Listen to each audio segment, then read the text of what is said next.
Good morning. We're here today because Mark Carney has failed to come clean with Canadians about his financial interests and his conflicts of interest. Now, we know that he's had opportunities to do that and has failed to. He hasn't answered media questions fully or honestly, and this is reminiscent for anyone who's been following Mark Carney over the last few months when it comes to his responses on his relationship with Brookfield Asset Management. Now, when asked about his relationship with Brookfield, first of all, he said that he had no role in Brookfield moving their headquarters and jobs from Canada to New York City. But we know that that was a lie. And when it comes to his connections now with Brookfield, Mr. Carney won't say what his financial interests are, saying only that he's put his assets into a blind trust. Now, that might work for regular stocks. But what we have here is Mark Carney's benefiting from assets that generate carried interest. The $15 billion Global Transition Fund, the $10 billion Second Global Transition Fund, and the $2.4 billion Catalytic Transition Fund. And I want to offer a quote from the CEO of Brookfield Asset Management. Put simply, carried interest is our share of the profits realized on an entire fund, subject to that fund exceeding a minimum target return for clients. If we meet fund expectations, we get 20% of the profits. That's from the CEO of Brookfield Asset Management. Now, why does that matter? When it comes to public office holders, like the Prime Minister and like ministers, they're supposed to recuse themselves from anything that would cause them to be in a conflict of interest. Anywhere they could take a decision that would improve their financial interests. Now, Mark Carney has shown that in the past, he's willing to take decisions that put his own profits ahead of people. Like I just mentioned, with the moving of Brookfield's headquarters from Canada to New York City.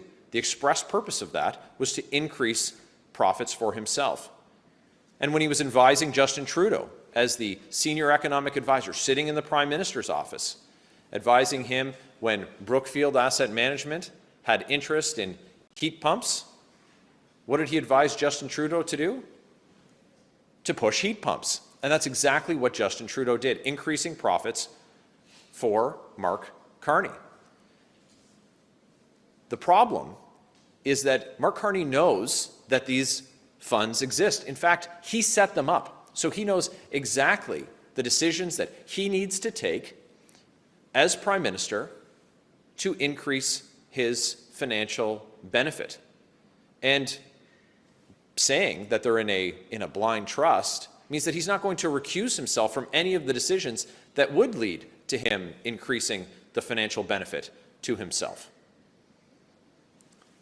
Basic transparency requires Mark Carney to confirm to Canadians, to answer questions that have been put to him by the media about what his assets are, to confirm that he will benefit from these carried interest assets, to confirm what's in his blind trust, because he knows, and he's going to continue to know that when he's making and taking decisions. The basic level of transparency that's required and the right thing to do, because Mark Carney says he has nothing to hide.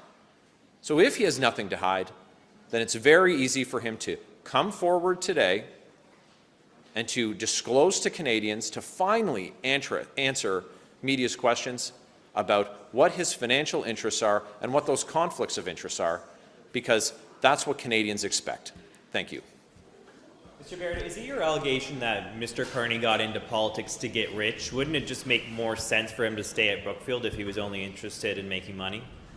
I think Mr. Carney has shown that he's willing to use whatever position he has to further his financial interests. So as as chair of Brookfield, he was also advising the government and advising them to take decisions that improved his financial position. When he was on the board at Stripe, we saw the same thing, with Stripe being shielded from the government when they were refusing to pass on savings to small businesses when they were required to cut their fees. And he'll help out his friends, like we saw with his decision or his relationship with the chair or the owner of Telesat, and the government taking a decision to award more than $1 billion to Telesat immediately after Mark Carney was named the senior economic advisor to Justin Trudeau. So it seems like whatever position Mark Carney is in, he uses it to improve the financial benefit to himself, and that's why the transparency that we're calling for is essential. What do you want him to do? Do you want him to give up this money that comes from the carried interest? Like, concretely, what would satisfy you?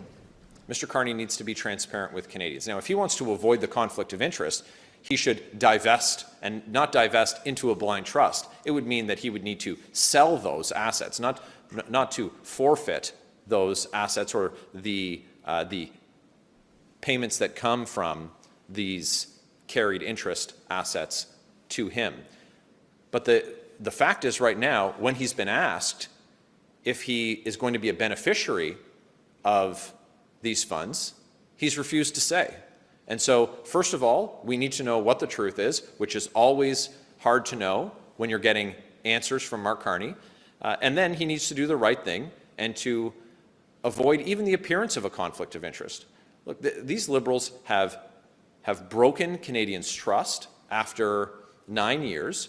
They've been a government of serial ethical lawbreakers. Justin Trudeau twice found guilty of breaking this very law. We had Dominic LeBlanc.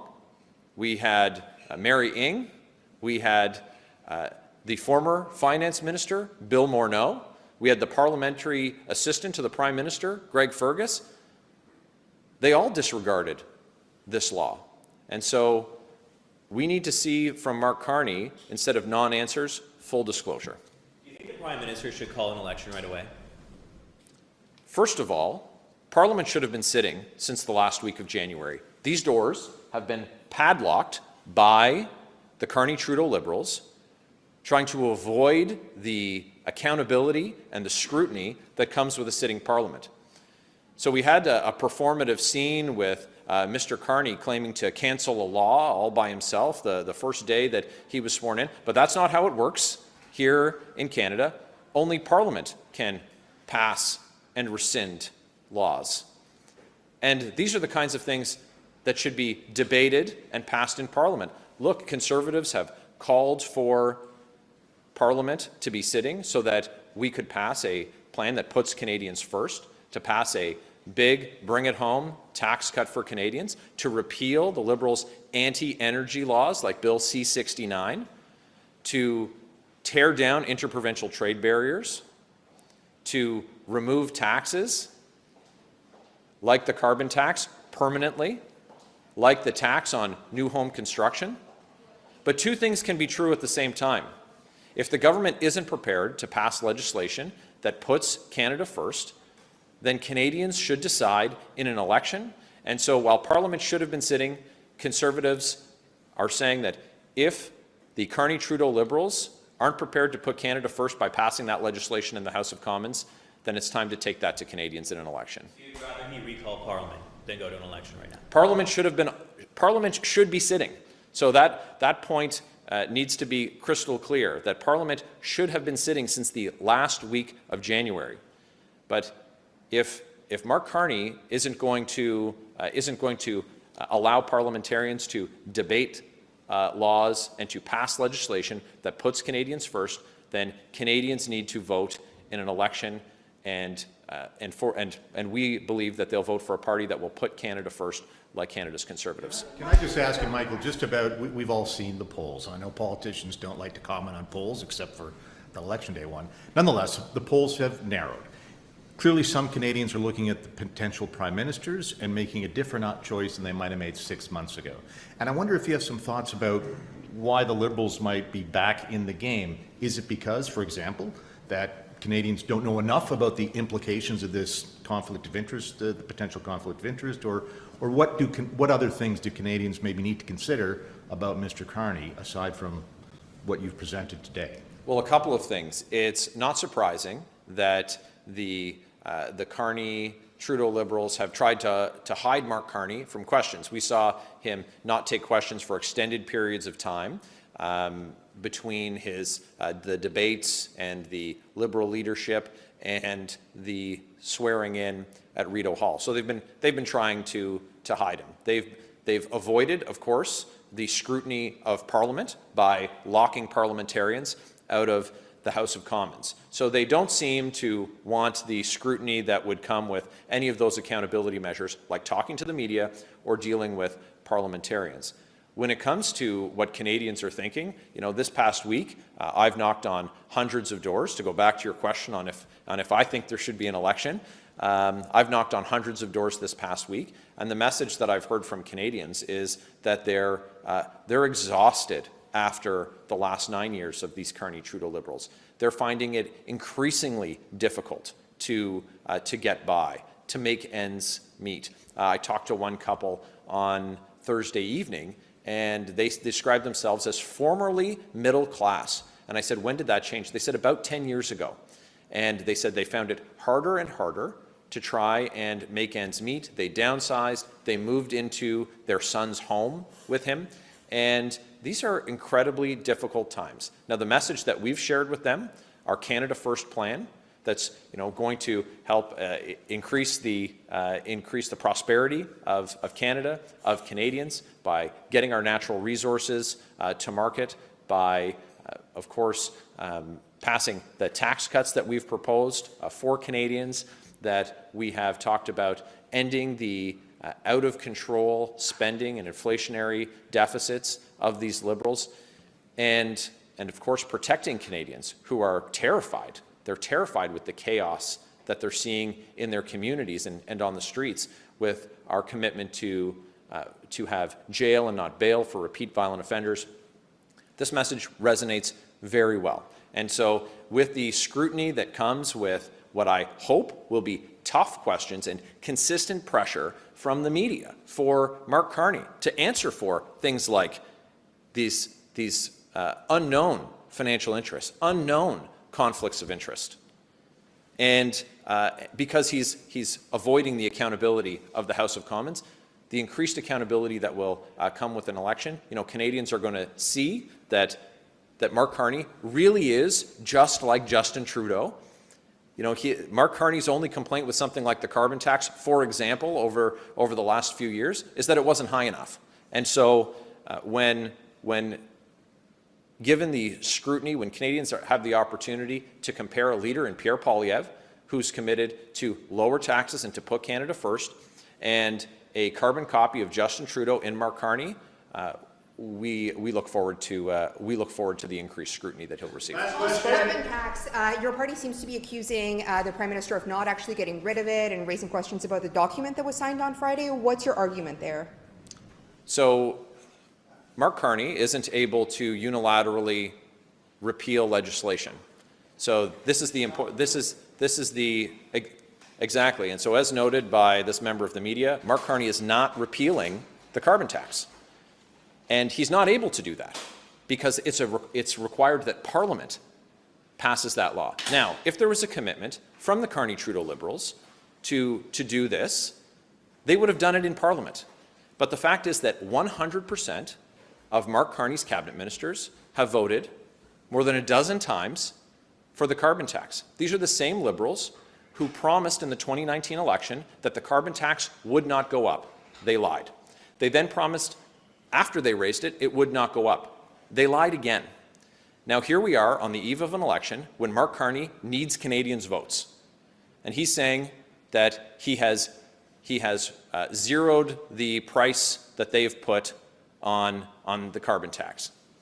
But when Mark Carney doesn't need Canadians' votes, but he does need their money, he is absolutely going to put the carbon tax in place. And you don't need to take my word for it. Listen to what Mark Carney has said when he said that he will use what he described as a shadow carbon price. This is a guy who doesn't think that by taxing things like steel at the very time that Donald Trump says that he's going to put tariffs on Canadian steel, that that's not going to be a cost that is passed on to consumers, that that's not going to cause an increase in prices for Canadians. So you just need to listen to Mark Carney if you want to know if there's going to be higher prices and more taxes for Canadians if he were to be elected. And of course, common sense Conservatives have said that we will axe the tax for everyone forever. Thank you very much. Have a great day.